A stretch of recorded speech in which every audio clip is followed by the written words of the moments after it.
Bonjour et bienvenue pour ces dernières news de l'année à Azinu pour Torah Box. La réforme de l'éducation nationale en marche.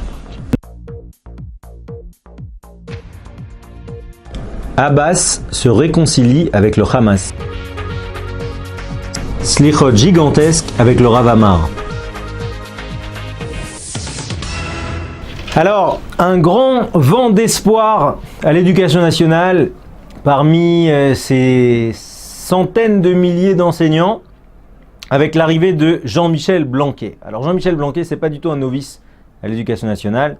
Il était l'ancien directeur général de l'ESSEC, la grande école de commerce, mais surtout avant, il était recteur de l'Académie de Guadeloupe, de l'Académie de Créteil et également au bureau du ministre de l'Éducation. Donc, il connaît vraiment bien l'éducation.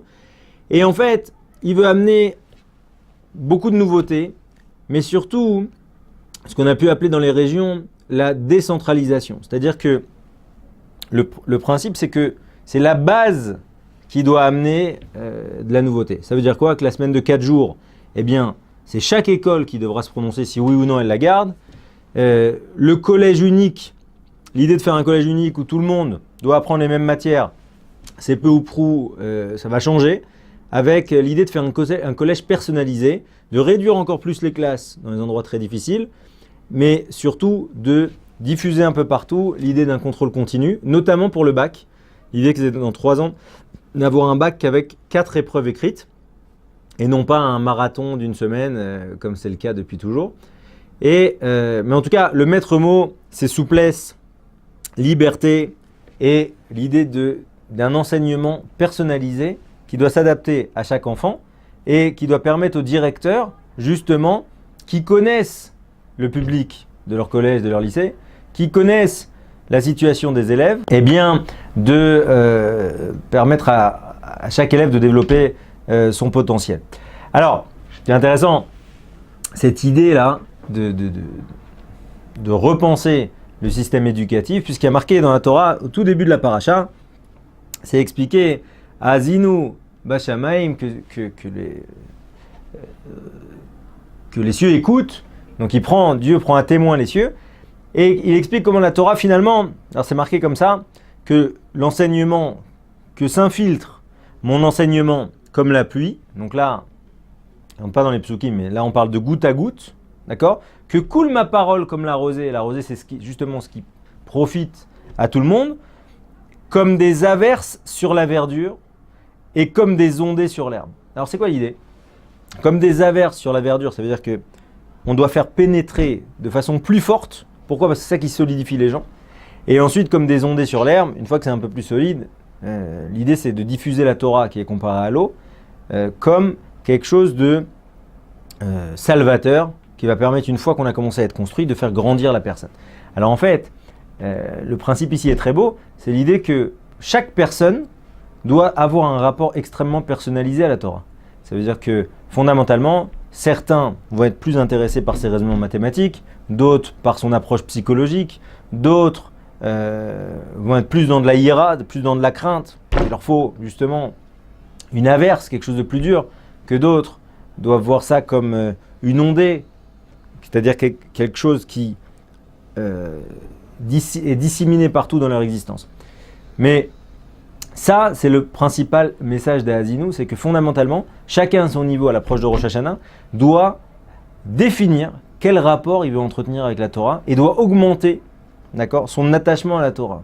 Parce que si la Torah, chacun à son niveau, ne nous est pas aussi nécessaire que de l'eau, eh ben, c'est que malheureusement, on n'a pas encore créé justement cet attachement indélébile qui fait que pour certains, on va respecter Shabbat, pour d'autres, on va faire Rabbeinu Tam, pour d'autres, on va faire plus attention à tel et tel cache-route, pour d'autres, on va manger kasher, etc., etc. Alors une fois de plus, on reparle de la réconciliation palestinienne. On sait que le Hamas a pris le pouvoir à Gaza en 2007, donc il y a plus que 10 ans, que les résultats, aussi bien économiques que sociaux, sont plus que limités, et que derrière, c'est une porte ouverte aux terroristes dans le Sinaï, si bien que les Égyptiens, depuis des années, ont fermé presque hermétiquement la frontière avec le Hamas. On rappellera, pour la petite histoire, qu'ils ont rasé ils ont créé une espèce de no man's land d'1 kilomètre, donc ils ont rasé des milliers de maisons. On imagine bien que si Israël l'avait fait, ça ne serait pas très bien passé. Mais bon, comme c'est l'Égypte, ça passe. Et ils ont inondé des milliers de tunnels. Et finalement, là, le Hamas, à bout de souffle, accepte de rentrer en négociation avec l'Égypte, qui joue le rôle d'entremetteur avec Mahmoud Abbas. Et donc, une fois de plus, on assiste à une pseudo-avancée. On verra ce que l'avenir nous dira. Mais en tout cas, l'idée, c'est que le conseil administratif, en fait, le Hamas avait créé un espèce de gouvernement interne avec un conseil administratif des sages qui gérait la bande de Gaza et qui était une autorité, c'est symbolique, mais c'est très fort. C'est-à-dire qu'on a maintenant une autorité politique à Gaza et donc on n'a plus besoin du tout de Mahmoud Abbas. Et bien, c'est là-dessus, c'est l'engagement d'Ismaël Haniyeh là, qui revient d'un petit périple en Égypte, qui justement a signifié qu'il allait enterrer ce conseil administratif pour provoquer de nouvelles élections, etc., etc. Alors il faut bien comprendre la force de la paracha. La paracha est marquée comme ça, que, donc on rappelle le rapport vindicatif de Am Israël, et l'idée que malheureusement, au fur et à mesure du temps, il s'est engraissé et qu'il a oublié Hachem, et que finalement, Dieu va lui promettre que, vu qu'il s'est accroché à des non-dieux, alors ça dépend de génération en génération, mais on va dire que à un moment, le non-dieu, ça a été le socialisme, le sionisme,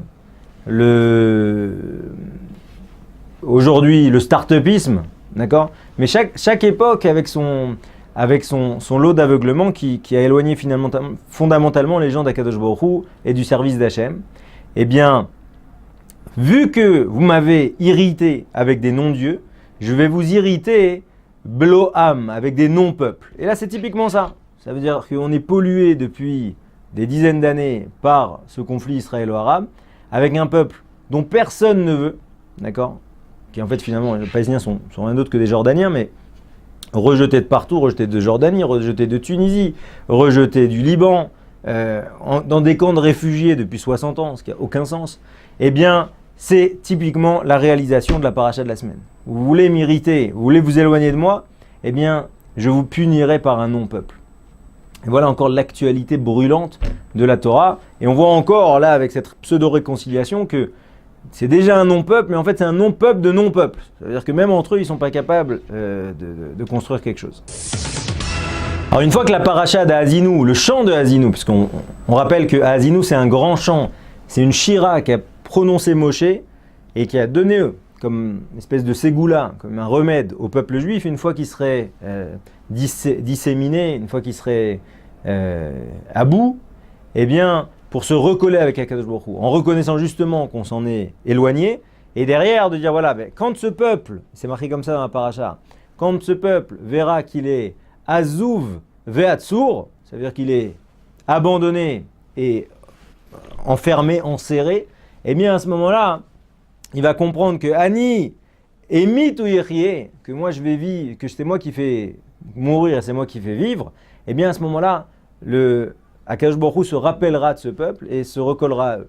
Eh bien, on est obligé de faire le parallèle avec les slirot qui viennent de commencer pour les Ashkenazim, mais qui ont commencé déjà au début Elul pour les Sfaradim, avec cette phrase Kevodecha gal etzur, Hachem, le Tzur, notre rocher, dévoile ton kavod, Léam azou ve'atzur, justement pour ce peuple abandonné et enserré. Alors dans la paracha il est marqué atzur ve'azouv, mais en tout cas le fait est qu'on retrouve ça, et Amit ve'yechye, qui fait vivre et qui fait mourir, et on est déjà dans Rosh Hashanah, mi amut ou mi yechye, mi ba'maim ou mi ba'esh, et on voit encore ça, donc qui va vivre, qui va mourir, qui par le feu, qui par l'eau, eh bien on voit ça aussi évidemment dans la fin des Slichot, où il y a marqué Memit Umchaye.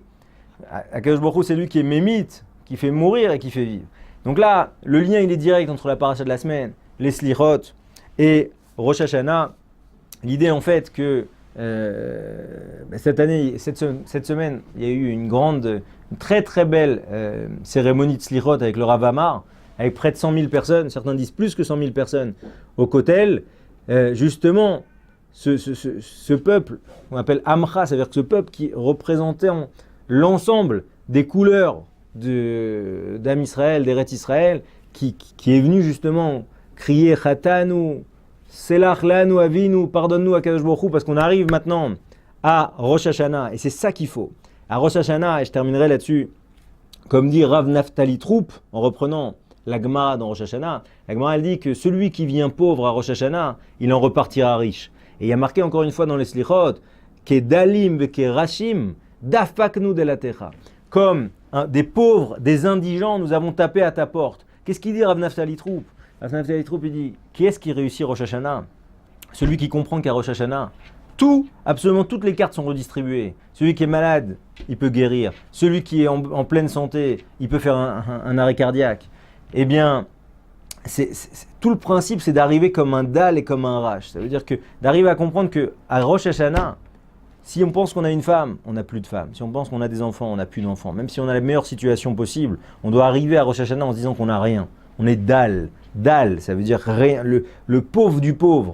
Eh bien, si on arrive à ça, alors à ce moment-là, on vivra un vrai Rosh Hashanah. Parce qu'on comprendra à quel point on est entre les mains d'Akadosh Baruch Hu pour cette signature pour la nouvelle année. Puisque, on rappelle une fois encore que Rosh Hashanah n'a rien à voir avec un bilan de l'année passée. Sinon, la fête aurait été fêtée le dernier jour de l'année et pas le premier. Rosh Hashanah, c'est une impulsion. Rosh Hashanah, c'est une promesse. C'est un projet. On vient voir Akadosh Baruch Hu, on lui dit voilà Akadosh Baruch Hu, on sait qu'on n'est rien, on sait qu'on n'a rien. Mais s'il te plaît, permets-nous cette année d'être inscrits dans le livre de la vie. Permets-nous d'être inscrits dans le livre de la progression, de construire quelque chose. Et donc je viens voir Hachem, je lui dis voilà ce que je veux faire pour toi cette année. Et c'est là-dessus qu'Akadosh Baruch Hu doit nous donner une ktiva et une khatima. Ça veut dire qu'il doit écrire d'abord ce qu'on a dit. Et ensuite à Kippour, pour les bénonymes, pour les gens encore dans l'incertitude, il doit signer sur un chèque en blanc pour cette année, ce potentiel. Donc voilà, on demande à chacun de prendre un peu de temps, seul, en famille, pour réfléchir à quel projet il veut amener à Hachem. Mais toujours, Kedalim ve Kerachim d'Afaknu de la Terra. On doit venir la tête basse, parce qu'on sait que Baruch Hu, c'est le Meler. Et en tant que Meler, en tant que roi, il a tout pouvoir sur nous. Si on arrive à ça, mêler cette notion de pauvreté totale avec cette notion que Akadosh Baruch Hu, il a tout pouvoir sur nous, on peut vraiment vivre un Rosh Hashanah. En espérant que Bezrat Hashem, chacun d'entre nous, nos familles, soient inscrits dans le livre de la vie avec beaucoup de simcha et de progression personnelle. Amen, Kenny Ratzon.